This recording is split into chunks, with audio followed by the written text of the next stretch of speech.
America Israel के साथ Iran के विरुद्ध युद्ध में कूद पड़ा और उसने उनके जो 3 मेजर न्यूक्लियर साइट्स हैं, यानी कि नाटान्स, फॉर्दो और इस्फहान, उनके तीनों के ऊपर जो बड़ा वाला बॉम्ब है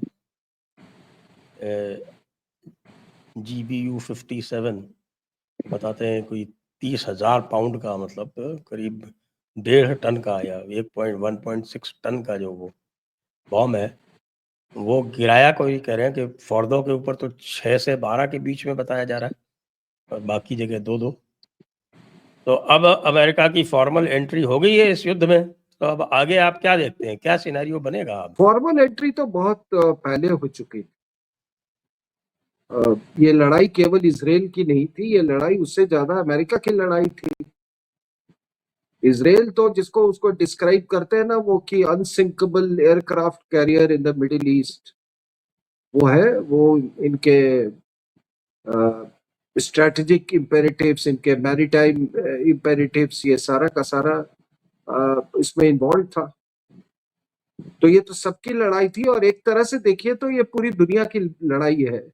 मैं ये नहीं कह रहा हूं, I am not taking sides, but इस लड़ाई में स्टेक्स तो सभी के तरह थे सर, एनर्जी के स्टेक्स थे। और ये रीजन जो है, ये जितने कंट्रीज इन्वॉल्व हैं आप देखोगे तो देर इज नो मेडिटेरेनियन एक वाटर बॉडी इसमें इन्वॉल्व है, रेड सी इन्वॉल्व है इसमें पर्शियन गल्फ इन्वॉल्व है। ये पूरा का पूरा एरिया है जो कि हमको डायरेक्टली इम्पैक्ट कर रहा था। अगर आप इकोनॉमिक टाइम्स, अगर कुछ लोग तो कहते हैं कि India lost almost $30 billion because the Red Sea में जो डिसरप्शन आए थे और जो अभी तक कंटिन्यू करते हैं। तो इसका हल तो निकालना ही था ना, चाहे जिस तरीके से निकाला जाए। तो जब ट्रंप साहब ने वो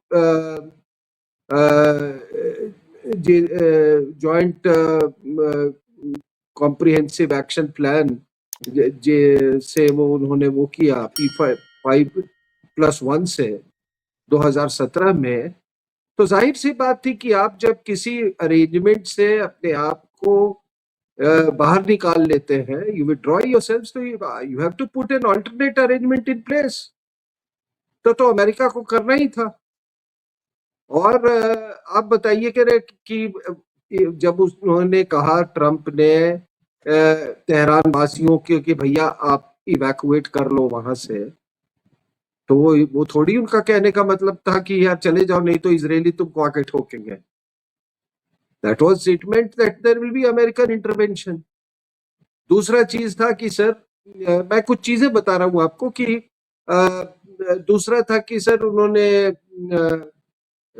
ये जो कहा कि भाई उन्होंने सारे अपने जो यूएस फैमिलीज थे वहां पे जो बेसिस थे उनसे विड्रॉ कर लिया। वहां पे कोई टेम्पररी परमानेंट मिला के 20 से 8 मेजर बेसिस है उनके उस रीजन में, वहां से उन्होंने वो कर ली। तीसरा, उन्होंने अभी अप्रैल में वो वहां का दौरा किए थे उन्होंने, कतर, यूएई और सऊदी अरेबिया का। $2 ट्रिलियन का उन्होंने डील साइन किया था। तो ये सारे इंडिकेशंस थे कि कुछ तो बड़ा होने वाला है।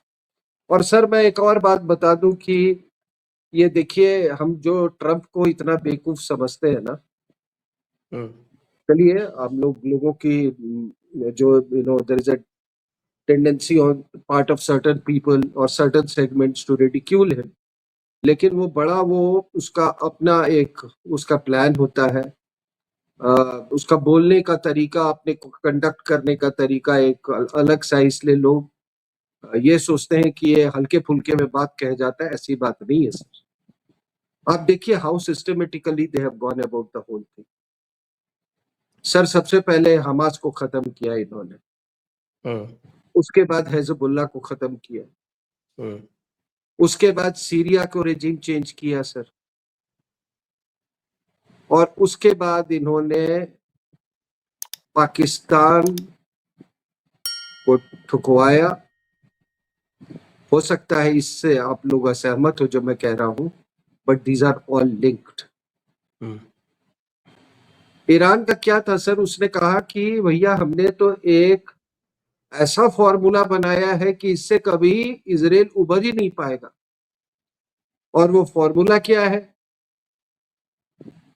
रीजनल मिलिशियाज तैयार करो, प्रॉक्सीज तैयार करो।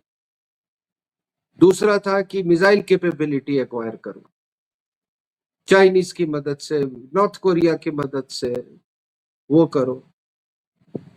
तीसरा उसने कहा nuclear weapon capability, nuclear threat. फिर बाद में ये ड्रोन्स का ये आ गया, तो कहते हैं ये सब कॉम्बिनेशन। कहा कि भाई हमारे रेजीम को इससे बिल्कुल सारे खतरे जो है वो टल गए हैं। और probably they were also guided by the north Korea example, कि नॉर्थ कोरिया में वो पागल बैठा हुआ है, देखो न्यूक्लियर वेपन लेके, उसको कोई छूता नहीं है। तो ये बड़े आश्वस्त थे सर कि कुछ नहीं होने वाला है, लेकिन धीरे धीरे धीरे हर कवच को उसका तोड़ा गया सर। और ये आसिफ मुनीर को जो वहां बुलाया गया था वॉशिंगटन में, और वो व्हाइट हाउस में जो ये लंच में, क्लोज डोर लंच में, वो एक कवच था। ये भी एक ट्रबल मेकर होगा, बिकॉज ही इज बेसिकली ये तो क्लेरिक का बेटा है। तो कुछ ऐसी कुछ खबरें होंगी, हो सकता है कुछ इनपुट्स होंगे। उसको पहले भारत तो ने नंगा कर दिया था उसको, और उसने पूरी तरह नंगा कर दिया ट्रंप ने। हाँ, पाकिस्तान को अभी तो नंगा कर दिया सर।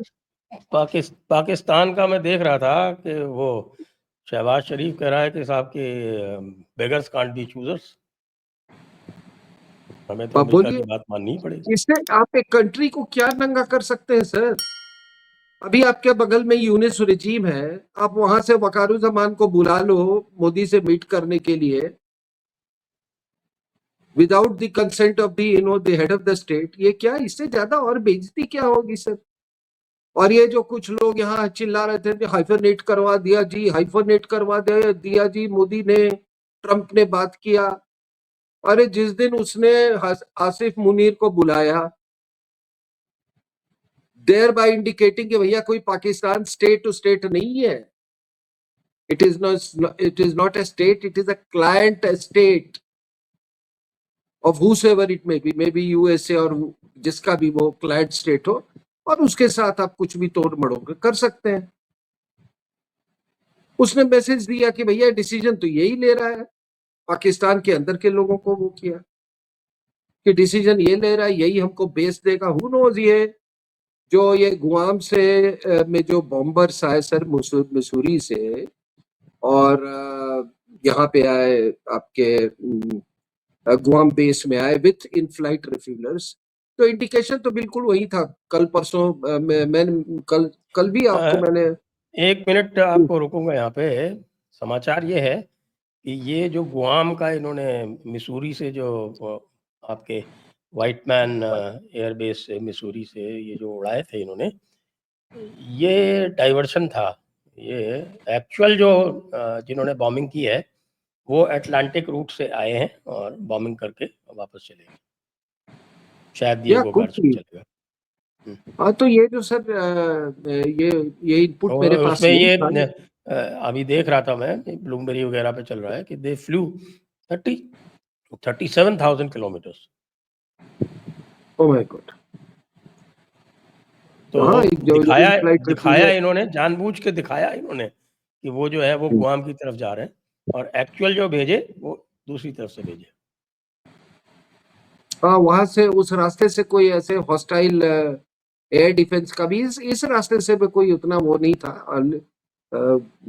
या तो इधर से अगर रशियन टेरिटरी से अगर जाना होता है, चाइनीज टेरिटरी से, तो वो एक प्रॉब्लम था कि वहां पर हॉस्टाइल एयर डिफेंस का ये था। Because after all Guam Pacific से अब अगर आप इस तरफ को जाएंगे, you have to cross over Chinese air नहीं स्पेस। नहीं नहीं नहीं सर, अगर आप देखें मैप में, आप कहें तो मैं हाँ, मैप शेयर कर लूँ।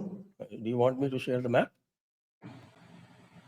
क्योंकि गुआम से आपको सीधे इंडियन ओशन की ऊपर आप ओवरफ्लाई करके आप ईरान पहुंच सकते हैं। चाइना कहीं दूर दूर नहीं पड़ता उसमें।